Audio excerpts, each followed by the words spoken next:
সোমবার রাজ্য মন্ত্রিসভার বৈঠকে একগুচ্ছ ঐতিহাসিক সিদ্ধান্ত নেওয়া হলো। আগামী 1 জুন থেকে রাজ্যে চালু হচ্ছে অন্নপূর্ণা ভান্ডার প্রকল্প। পুরনো লক্ষ্মীর ভান্ডার প্রাপকদের নাম সরাসরি এই প্রকল্পে ট্রান্সফার করা হবে এবং নতুনদের জন্য শীঘ্রই পোর্টাল খোলা হবে। একই সঙ্গে 1 জুন থেকে সরাসরি বাসে মহিলারা বিনামূল্যে যাতায়াত করতে পারবেন। রাজ্য সরকারি কর্মীদের জন্য সপ্তম বেতন কমিশন গঠনের সিদ্ধান্ত নিয়েছে মন্ত্রিসভা। অন্য এক বড় সিদ্ধান্তে আগামী মাস থেকে বন্ধ হচ্ছে ধর্মীয় ভিত্তিতে দেওয়া ইমাম এবং পুরোহিত ভাতা। ওবিসি তালিকার উপশ্রেণী বিভাগ বাতিল করে হাইকোর্টের নির্দেশ মেনে নতুন করে এনকোয়ারি এবং তালিকা পুনর্বিবেচনা করবে রাজ্য। এছাড়াও বর্ষার আগে নিকাশি ব্যবস্থা দ্রুত ঠিক করার নির্দেশ দেওয়া হয়েছে।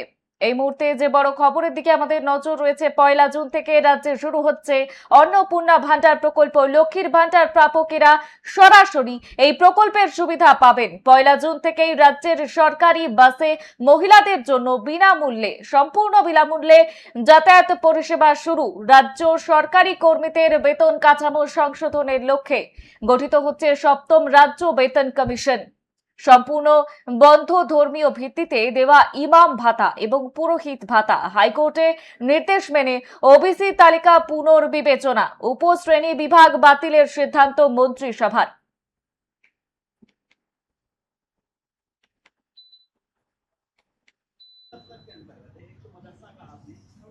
এবং সংখ্যালঘু বিষয়ক ও মাদ্রাসা শিক্ষা দপ্তরের অধীনস্থ ধর্মীয় শ্রেণীবিন্যাসের ভিত্তিতে প্রদত্ত সহায়তামূলক প্রকল্প সমূহ বন্ধ এই মাস চলবে, পরের মাস থেকে এটা বন্ধ করা হচ্ছে। Application is not required.